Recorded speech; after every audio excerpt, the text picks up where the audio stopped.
Lepas tu dia pelan-pelan dekatkan macam hidung dia kat area saya lah. Macam dia hidung. Dia hidung macam tu lah. Macam binatang lah orang cakap. Macam kucing kan. Dia hidung macam tu. Dan aku dah cuak lah masa tu. Tiba-tiba masa tu apa? Dia tak ada cakap. Dia tak cakap. Dalam genggam dia pegang tangan saya tu, dia tak cakap. Dia mengaum. Assalamualaikum. Hai, saya Hafiz. Hai, saya Syul. So, seperti biasa, Santai Chill akan membawa anda merasai pengalaman kisah Misteri.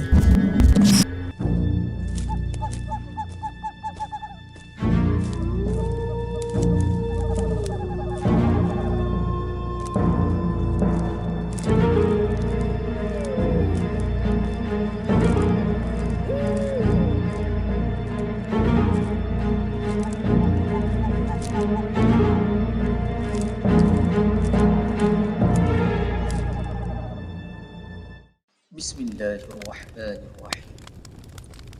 Wallahu ashaddu ba'san wa ashaddu tanqila. Fallahu khairun hafiza wa huwa arhamur rahimin. Dan yakni ingatlah, Allah amatlah besar kekuatannya dan amatlah berat azab seksanya. Allah jualah penjaga yang sebaik-baiknya, dan dialah jua yang maha mengasihani dari siapa sahaja yang menaruh belas kasihan. Okay guys, part 1 telah dirilis. Cerita berkenaan dengan bola-bola kepala, bukan bola-bola sepak. Okay. Kalau dekat part 1 ni macam-macam sebenarnya benda yang tak terjangka kat aku punya pemikiran pun ada. Dan yang uniknya pasal cerita part 1 tu, selalu cerita seram ni jadi waktu malam kan. Waktu petang. Betul. Kan. Jadi benda tu rare lah ada kejadian macam tu di kawasan perkuburan. Yang mana belum tengok boleh tengok part 1 dulu, ataupun nak tengok part ni dulu, kemudian nak pergi ke part 1 pun boleh. Okay, jadi sebelum tu jangan lupa like, share dan subscribe. Yang mana dah subscribe, thank you so much. Dan kepada korang yang belum follow kita punya social media, kami ada TikTok, kami ada Instagram, follow kami rapat-rapat dan bagi kami like, tanda sokongan korang. Dan pada korang yang mungkin tertanya macam mana nak berkongsi cerita seram di platform Santai Chill, boleh tekan link WhatsApp di bawah dan bagi tahu korang ada cerita seram nak kongsi dengan Santai Chill. Betul. Okay, macam korang tahu dapat tu, mungkin ramai yang belum kenal lagi dengan Chat ni. Jadinya kita minta lah Chat ni perkenalkan diri dulu. Assalamualaikum. Salam. Hai, saya Cat. Apa khabar Chat? Sihat? Boleh lah sikit-sikit batuk-batuk kan. Ini pun ada kat kampung ni, jenguk orang tu. Yalah, sekarang musim hujan lah. Betul. Kan? Jadi itu yang mungkin membuatkan sesama batuk kan. Ni aku ni pun bekahak ni kan. Tak tahulah kan, sebab hari tu kena hujan, masa macam nak demam juga. Jadi pada korang yang sedang berada atau sedang mendengar ni, jaga kesihatan korang kan. Lagi tengah hujan, mandu kena hati-hati. Atau nak melancong tu, lagi tengah hujung tahun ni, rancang sebaik-baiknya. Bulan 12 ni janganlah pergi ke Pantai Timur kan.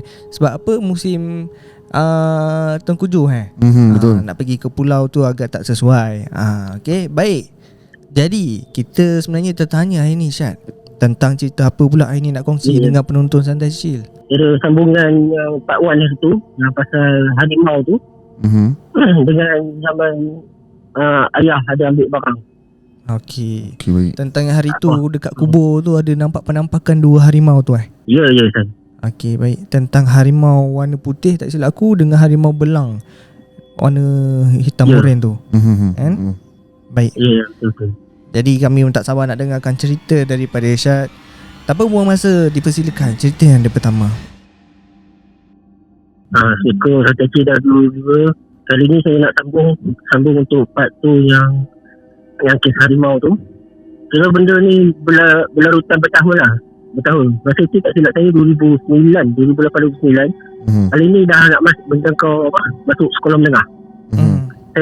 Saya memang masih ingat kes ni sebab benda ni masa first day sekolah menengah 2011. Jadi sambungan ni kiranya kali ni nak cerita pasal harimau belang dengan harimau putih tu. So lepas pada tu saya masuk sekolah, untuk kemasukan sekolah baru, sekolah menengah. Saya ramai lah kawan-kawan sekolah rendah masa tu. Ada juga yang dalam 6 orang Orang kawan sekolah rendah saya satu kelas dengan saya. Satu kelas. Tapi tahun tu dia macam mana? Diorang semua macam tak nak berkawan dengan saya. Diorang semua macam menjauhkan diri dari saya. Saya pun tak tahu apa sebab. Diorang tu macam ada yang macam takut, ada yang macam tak suka pun dia. Saya ni jenis yang mudah bawa berkawan lah. Mudah bawa berkawan. Tapi tahun tu memang kira boleh dikatakan tak ada kawan langsung lah. Tak ada kawan langsung. Lepas tu kalau ada orang datang telefon, bukan nak berkawan, tapi nak membuli lah. Kira nak membuli kan. Kira kita budak-budak baru kan, sekolah masuk kan. Nak bully lah. Itu je lah yang berani dekat dengan saya. Jadi macam biasa lah, kena bully, kena pukul, pau duit, belanja. Sampai kan ada cikgu pun ada macam tak suka dengan saya. Ada macam tak suka dengan saya, ada yang macam usaha pelik lah. Tengok pelik lah, tabawah. So benda ni boleh katakan berlarutan sampai 6 bulan. Hampir 6 bulan lah. Hampir 6 bulan. Memang masa tu mental breakdown lah. Mental breakdown kau-kau. Kita mengadu kat cikgu pun, cikgu buat endah. Sampai kan kalau cikgu tu macam dia macam memang tak suka saya. Ada yang jenis macam tak suka saya. Sampai kata buku tu, saya kelas saya tingkat atas tau. Tingkat 1 lah. Tapi kena pula cikgu tu kalau macam saya silap sikit buku tu dicampakkan keluar kelas. Jadi kena turun tangga lah ambil buku tu balik. Lepas tu nak dijadikan cerita masa tu, saya dah hampir 6 bulan masa tu saya memang rasa macam dah nak gila lah. Kawan tak ada. Report ke cikgu pun tak jadi apa. Nak jadikan cerita masa tu waktu rehat. Waktu rehat saya duduk kat tangga lah. Merenung nasib lah orang kata ya. Merenung nasib. Lepas tu 4 orang ni pembuli lah. Pembuli. Masa tu tak silap saya dia form 3 tak silap saya. Budak ni form 3. 4 orang ni form 3. Dia bully. Dia biasa lah. Dia tolak saya ke dinding. Duk pau duit apa. Dia kalau tak ada duit memang kena bedal lah. Masa tu ada seorang budak ni. Dia sebaya dengan saya. Dia datang kira macam nak backup saya lah. Saya pun masa tu tak kenal dia sebab lain kelas tak kenal. Tapi dalam pada dia nak backup tu pun kira kalah jugalah. 4 lawan 2 mana mampunya. Tumpah mat. So kira yang 4 orang ni kira macam dah tolak lah. Tolak saya ni kira duduk belakang budak yang nak backup ni. Duduk belakang dia duduk tolak. Memang masa tu saya dah hampir ke belakang, saya jatuh tangga. Saya jatuh tangga masa tu. Saya mengerah sakit lah. Saya menunduk sakit nak bangun tak boleh. Yang 4 orang pembuli ni diam kejap. Lepas tu yang budak ni datang kat saya. Nak pegang dengan saya lah. Pegang dengan saya untuk bantu saya bangun. Lepas tu dia macam terlepas. Pegangan tangan dia tu kat lengan saya tiba-tiba lepas. Tapi saya masa tu memang sakit lah. Saya menunduk lah. Tunduk. Tapi yang saya dengar Pak pembuli tu tiba-tiba menjerit meronta-ronta ke atas lantai. 4 orang tu. Dia kira macam 4 orang meronta-ronta ke atas lantai. Saya tengok diorang dah macam memang menjerit lah. Tolong. Lepas tu adalah beberapa orang lagi datang tengok pasal bising keyuh kan. Okay. Datang sekali cikgu disiplin pun ada. Tengok. Kenapa? Dia orang tak bercakap, dia orang menjerit. Tapi dah jadi macam kira dia orang suspect macam ialah bully kan. Terus bawa ke bilik disiplin dia orang tu. Dia orang bawa ke bilik disiplin dulu. Tapi saya pergi juga. Tapi kemudian lah saya pandang orang. Sementara lepas itu saya pandang lah budak yang tolong saya tu. Saya pandang dia berpeluh-peluh. Dia cakap. Lepas tu dia iring saya ke bilik disiplin. Lepas tu 4 pembuli tu dah memang ada kat bilik disiplin dah. Elok saya nak masuk ke bilik disiplin tu, dia orang nampak saya, dia orang menjerit lagi. Tolong, dia ni ada hantu. Ada macam-macam dia cakap. Dia membela lah. Dia takut, dia orang takut. Jadi yang ustaz tu pun pandang saya. Ustaz pandang saya masa tu pun dalam macam ni, dah macam pelik terkejut. Ustaz tu pandang pelik terkejut. Atas bawah dia pandang saya. Lepas tu dia cakap, tunggu luar. Dia cakap, tunggu luar. Saya pun tunggu luar dengan budak tu. Budak yang tua saya ni. Saya tunggu luar. Dia orang dekat dalam tu jerit-jerit lagi. Lepas tu ustaz tu adalah minta pembantu cikgu-cikgu lain untuk tenangkan budak-budak ni. Lepas tu dalam 10 minit lepas tu dia orang keluar. Mungkin dia orang hantar balik ke apa ke, saya tak tahu masa tu. Sebab lepas dia orang keluar, saya masuk ke bilik disiplin. Tu kira baru nak masuk. Ustaz tu cakap, nanti dulu kamu baca bismillah dulu, selawat ke atas Nabi, lepas tu mulakan langkah kanan. Saya pun buat bismillah, selawat Nabi, dan langkah kanan, duduk. Lepas tu budak tu pada sekali lah. Rupanya budak ni anak cikgu disiplin tu. Saya namakan dia ni Mat. Okay, Mat ni. Jadi masa tu ustaz tu cakap dengan saya, kamu buat apa dengan dia orang? Saya cakap, saya tak buat apa-apa. Saya yang kena bully cikgu. Saya yang kena bully ustaz. Lepas tu yang mak ibu cakap betul, saya tolong dia masa tu. Tapi masa tu lepas kes tolak dia satu tangga. Okey. Tapi kamu tahu tak apa jadi kat budak 4 orang tu? Tak tahu cikgu, saya pun tak tahu cikgu. Saya pun bukan ada orang nak kawan saya buat luar sesi perasaan lah. Sesi luar perasaan gitu. Ustaz tu cakap, kamu tahu tak apa jadi kat orang? Saya tengok belakang orang tu, saya kena cakar. Belakang orang tu dah macam kena cakar. Teruk, dia cakap, teruk.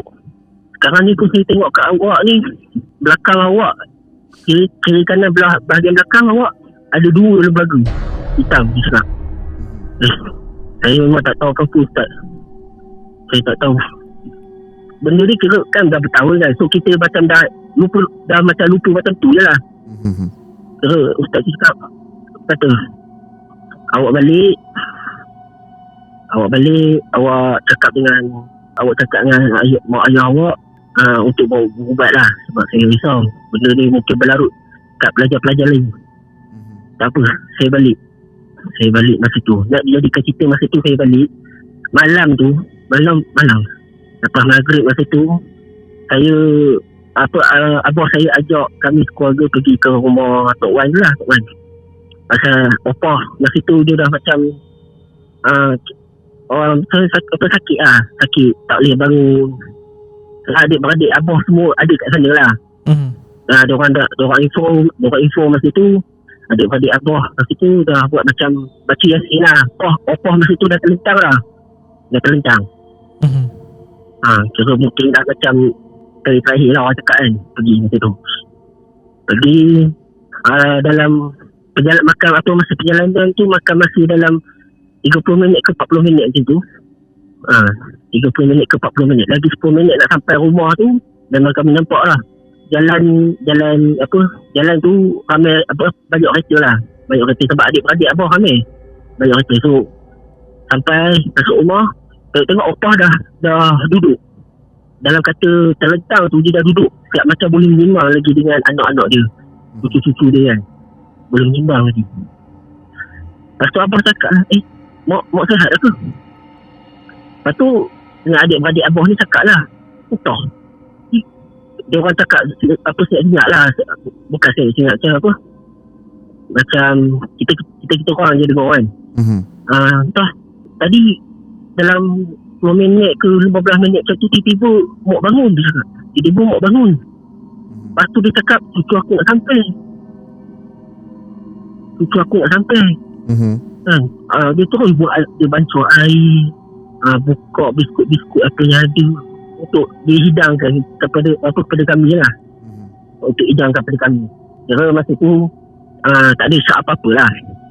Kami pun masuk rumah tu macam biasa, abah dan mak salam lah. Salam. Sampai tengok saya, kami dulu saya biasa dengan opah, saya salam, kami makan cium pipi. Cium pipi kiri kanan dahi. Masa tu nak jadikan kita, masa saya salam tu, saya cium pipi opah saya dari. Lepas tu macam biasa dah salam, kita nak lepas lah. Nak lepas genggaman tangan kita salam tu. Tak terlepas. Opah saya genggam. Opah saya genggam. Lepas tu dia pelan-pelan dekatkan macam hidung dia kat area saya lah. Macam dia hidung. Dia hidung macam tu lah. Memang macam binatang lah orang cakap, macam kucing kan. Dia hidung macam tu. Saya pun dah cuak lah masa tu. Tiba-tiba masa tu opah dia tak ada cakap. Dia tak cakap. Dalam genggam dia pegang tangan saya tu, dia tak cakap. Dia mengaum. Dia mengaum. Depan adik beradik abah semua nampak mengaum. Saya ni dah cuak lah. Saya kira nak lepaskan tangan tu. Tak lepas. Kira dia genggam tu kuat sangat.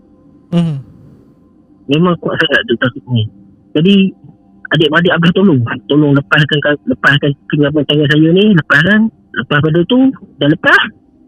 Tiba-tiba adik-beradik abah dia cuba macam pelan-pelan dia jarakkan diri kat opah saya tu. Opah saya merangkak slow. Lepas tu dia buat macam kucing kan, jilat tapak tangan kan, jilat. Masa tu Ustaz memang dah on the way lah. Ustaz area kampus saya lah, memang dah on the way lah. Kira lepas pada Ustaz tu sampai, saya ni dikurung dalam bilik dengan mak adik-beradik abah yang lain. Kira yang perempuan lah, senang cerita ni. Perempuan memang dikurung dengan saya sekali kurung kat bilik. Yang orang ni buat rawatan kat luar. Masa buat rawatan kat luar tu, saya dalam bilik ni, saya dengar lah bunyi mengaum. Wow, bukan macam kita punya suara mengaum tu kan. Memang ori lah bunyi tu, ori. Wow. Bunyi rimau kan. Sedar-sedar dalam 5 minit lepas mengaum tu, kami dengar suara orang ramai, ustaz dengan adik-adik yang lelaki semua. Tiba-tiba makin lama makin dekat kat bilik kami. Dia berdekat, tengok pintu diketuk. Kami tak diberi arahan untuk buka pintu. Jadi kami pun diam je. Opah cakap, aku nak dia. Aku nak cucu aku ni. Lepas tu Ustaz tu cakap, kenapa? Sebab dia tak takut. Dia orang yang berani. Lepas tu Abah tanyalah, mak kenapa cakap macam tu mak? Janganlah seksa kami, anak-anak. Kau diam. Aku tak kira, aku nak juga dia ni. Ustaz tu cakap, macam mana kamu tahu budak ni berani? Aku dah uji dia lah. Wow, bergaung lagi. Aku dah uji dah.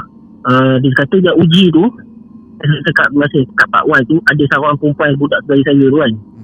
Budak perempuan saudara saya yang tiba-tiba badan dia bengkok ke belakang tu kan. Itulah ujian yang yang harimau tu bagi kat saya. Saya masa tu kan saya tengok tapi takut jugalah. Bila abah dah sampai baru saya lari. Kira harimau tu rasa macam saya ni berani sebab itu je. Dia nak orang yang kuat, semangat dia kuat. Dia nak orang macam tu. Saya budak lagi masa tu, mana nak, takkan nak terima lah. Lagipun kalau diberi tu memang tak nak terima lah. Lepas tu kira malam tu sampai sana, dalam pukul 8 suku je tu. Dalam proses dia tu makan hampir berjam-jam juga lah. Kira settle dalam pukul 12 ke pukul 1 lebih kurang macam tu. Memang waktu orang dah ngantuk dah settle. Tapi masa tu diorang mula tu settle kat ruang tamu. Tapi kali ni diorang settle depan bilik kami yang kami kena kurung ni. Memang kami dengar cakaran kat dinding tu. Masa tu rumah papan. Cakaran dinding tu jelas lah. Dari bawah bawa ke atas. Dari bawah bawa ke atas cakaran tu. Lepas tu dah settle. Opah pula masa tu dia dah lemah. Bawa ke hospital pun. Kira untuk rawatan selanjutnya lah. Kira adik-beradik abah yang lain ada kat hospital. Yang adik-beradik abah yang kena kurung ni pun tanyalah macam mana pengubat ubat tadi macam mana abang cakap benda ni memang nak anak aku juga, tapi benda tu ustaz tu dia kata dia dah ambil 2 ekor, bukan senang nak lawan. Yang harimau belang tu dia cakap boleh ambil, yang seekor ni putih ni, yang seekor putih ni bila dah ambil masa tu, dia cakap bila dah dapat tangkap masa tu, tiba-tiba benda tu terlepas kat area dalam rumah ni. Tu yang makan masa berjam tu. Nak clearkan balik dalam rumah tu. Nak clearkan balik dalam rumah pasal harimau putih tu ada dalam rumah tu kan. So abang cerita lagi yang kan saya cakap ada bunyi cakaran dari bawah sampai kat atas tu kan. Itu kira opah dah manjat lah. Dia dah manjat ke dinding bilik tu. Dah memanjat, mengaum tu, ya Allah, memang gugur jantung lah. Gugur jantung lah cakap. Lepas tu ustaz ni pun dia panggil saya untuk ubat saya pula. Nak ubat saya pun masa tu dia cakap tak ada apa, budak ni tak ada apa, cuma benda ni nakkan dia je, nakkan kamu je. Sebab kamu ni nak katakan berani, kau berani ke? Dia tanya lah, kau berani ke? Tidaklah berani ustaz. Tidaklah berani. Tapi kamu ada kisah-kisah lama kan yang orang lain tak tahu lah. Kalau tahu pun abah tahu lah abah. Abah pun angguk lah.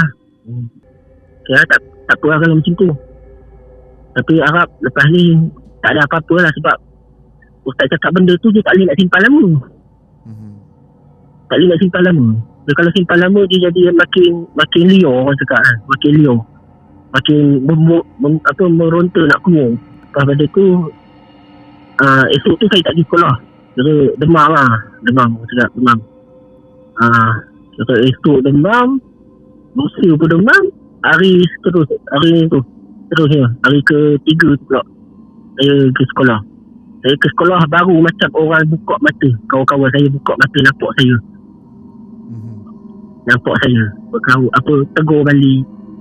Dan bila saya tanya balik, kenapa dah 6 bulan straight apa ini kau tak tegur aku dah mental breakdown, udah apa orang gila, baru sekarang kau nak tegur ke kan? Kita tak marah, kita bertanya je lah masa tu. Kawan cakap lah, Idak, masa tu tak tahulah, kita orang nampak kamu ni, nak kata aura negatif tu pun ada juga aura negatif, tapi nak dekat takut. Bila dekat dia cakap, orang cakap bila dekat dia jadi macam meremang-remang, ada angin tiup kat tengkuk, main-main telinga. Tu yang ada orang menjauhkan diri. Yang cikgu tu pula tak suka saya, sebab macam aura negatif, kawan cakap aura negatif, tiba-tiba tak suka. Buang buku tu, kena denda, kena hotel tanpa sebab. Tak adalah tanpa sebab, tapi kalau sebab pun mungkin sebab kecil lah, orang lain buat tak kena, kita buat kena. Tu ceritanya. Lepas pada tu pun cara berlanjutan jugalah. Cara dah okey, berkawan baik semua. Lepas tu ustaz tu ada cakap, ustaz tu ada call abah. Bukan call abah, kira call adik-adik abah sampai kat abah. Dia cakap benda ni, benda harimau tu lah, 2 ekor harimau tu dia dah buang jauh-jauh. Tapi kalau boleh janganlah korang macam terkenang balik pasal harimau ni. Kalau setakat nak ambil pengajaran tak heran, tapi janganlah korang seru, dia cakap. Jangan seru. Macam umpama kata kau kita dia tak nak cakap payah juga, macam calling. Tu kita janganlah seru, dia cakap. Pasal benda ni dia nakkan keturunan yang sama. Itu yang risau tu. Kira lepas tu memang tak ada cerita apa lah. Kawan baik macam biasa. Macam tu lah cerita tanya saya. Nak tahu 4 orang yang bully lepas tu kan Syed dah naik sekolah kan, ada dia tegur-tegur ke? Tak ada. Kalau jumpa pun kira buat macam tak kenal lah. Dia terus belah lah. Dia buat macam tak kenal lah. Dia macam takut lah. Nak kata takut tu boleh jugalah takut tu. Mungkin trauma lah orang kabur lah. Okey, baik. Kan Acik cakap yang ustaz beritahu yang 4 orang berbuli tu badan dia kena cakaran kan? Ada tak pembuli tu cerita macam mana dia dicakar, macam mana kena terekam ke apa ke? Yang saya dapat tahu dari yang simat ni lah, kan bapak dia COD disiplin ustaz tu. Saya tanya dia, dia cakap masa tu memang 2 ekor harimau tu serang. Tapi mat ni nampak, cuma dia tak nampak harimau tu. Dia nampak memang macam asap hitam bergerumun kat diorang.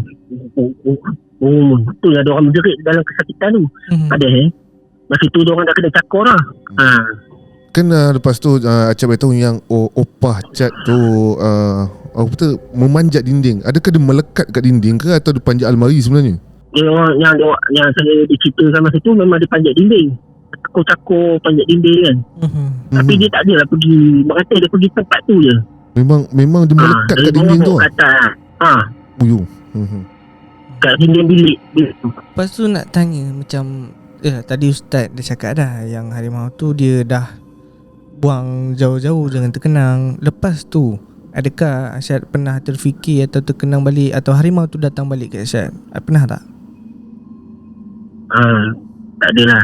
Tak ada. Dia cuma cakap kalau nak ceritakan bagi pelajaran tak apa. Supaya yelah kita janganlah ambil benda-benda ni kan. Cuma kita jangan seru dia lah. Okay, memang Jangan sekali. seru dia. Lepas tu sekali pun saya tak pernah nampak harimau tu. Tak pernah nampak. Saya yang first nampak tu pun yang Pak Wan tu lah yang cerita kat kubur itu je lah yang saya nampak jelas. Yang lepas tadi tu memang saya tak nampak dah. Faham.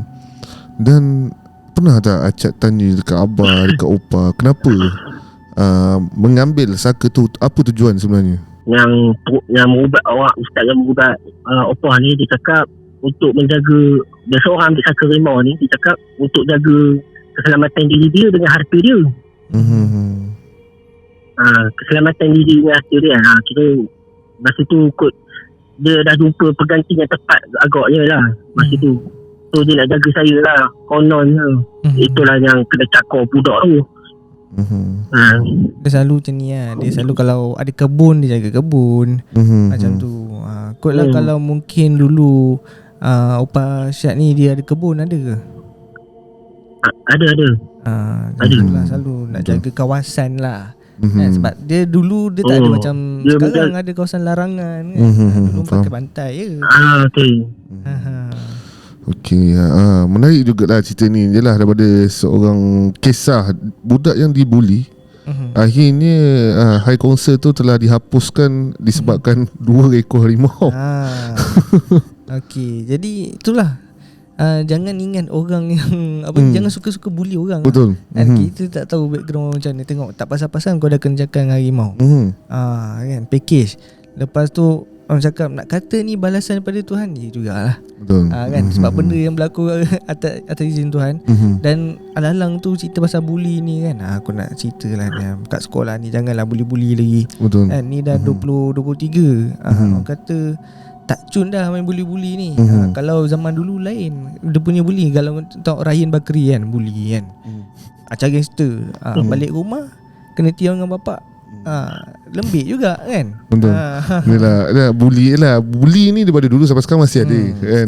Tu masih ada. Cuma ni kata bully tu janganlah sampai korang bully mendera terlalu teruk kan. Aku faham bully ni di kalangan ni semua memang ada. Kalau kau bantras pun memang tak ada.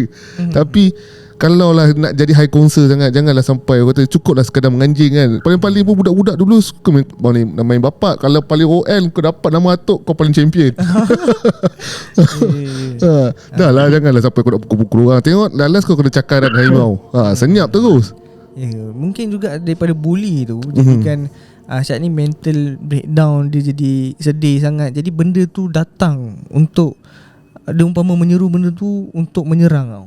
Dia diserang. Jadi bila dia dalam emosi yang macam tu, benda tu datang tau. Betul? Kan. Aku rasanya macam tu lah. Wallahualam, benda berlaku atas izin Tuhan.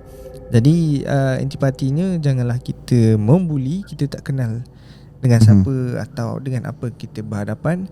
Dan buat baiklah pada semua orang, ataupun manusia ataupun semua benda di dunia ni. Betul. Dan orang yang dibuli jangan bila dengar cerita ni kau ambil jalan singkat. kau ambil berdamping. Memang kau rasakan kau kuat, tak ada orang nak bully kau, tapi kat penghujung hayat kau akan sakit juga nanti bila kau ada bersaka kan. So janganlah, mana yang telah dibuli, korang cuba ambil jalan inisiatif lain untuk menghapuskan si pembuli ni. Dia sebenarnya senang je. Kalau kat sekolah ni kau bagi tahu guru disiplin je. Tak payah takut nanti lepas ni kena palau ataupun dipukul di luar sekolah. Sekarang ni kejap je. Kalau kata kau buat report dibuli, budak tu kejap je kena out. Sebab dalam sekolah kan ada satu sistem nama dia SSDM. Jadi kalau budak ni dibuli, dia buat report, bersalah, terus dibuang sekolah. Okay, baik. Alright. Jadi terima kasih kepada Syad kerana sudi berkongsi satu cerita yang sangat menarik. Dan juga pada aku banyaklah orang kata apa, pengajaran yang kita boleh ambil kan, sebagai orang yang mungkin yang ada anak pun sesuai kan. Supaya nasihat anak, kalau kena bully bagi tahulah ayah. Ataupun pada budak-budak yang sedang sekolah kan, yang bully tu kalau dengar ni elok-elok, jangan rasa kuat sangat. Okay Syed, jadi mungkin sebelum kita akhiri video ni, ada pesanan yang nak kongsi dengan para pendengar Santai Chill? Pesanan ya? Janganlah suka bully. Itu je. Okay, baik. Jadi Syed, kalau lepas ni lah ada request lagi, orang kata minat lah dengan cerita Syed ni, ada lagi tak cerita? Ada tak? InsyaAllah ada. Ada lagi. Kira zaman ayat-ayat bujang tu ada. Kira baru lagi lah. Bukan apa lah, daripada cara banyak lah perjalanan tu. Daripada cara penceritaan tu, aku tahu rasanya ramai yang masih berminat dengan cerita Syed ni. Betul. Mungkin kalau korang berminat macam biasa, korang kena komen part 3 pula kan. Mana tahu kalau korang komen, kita orang akan text atau contact si Chad part 3 langsung. Betul. Alright. Baik, terima kasih Syed sekali lagi kerana sudi berkongsi dengan kami. InsyaAllah kalau ada rezeki lagi, berkongsilah dengan kami lagi. Kami sangat mengalu-alukan kerana kami juga tahu ramai pendengar nak dengar cerita pada Syed. Dan terima kasih juga kepada korang yang sudi mendengar dari awal sampai habis. Jadi jangan lupa like, share dan subscribe. Yang mana dah subscribe, thank you so much. Jumpa di next video. Assalamualaikum. Bye-bye.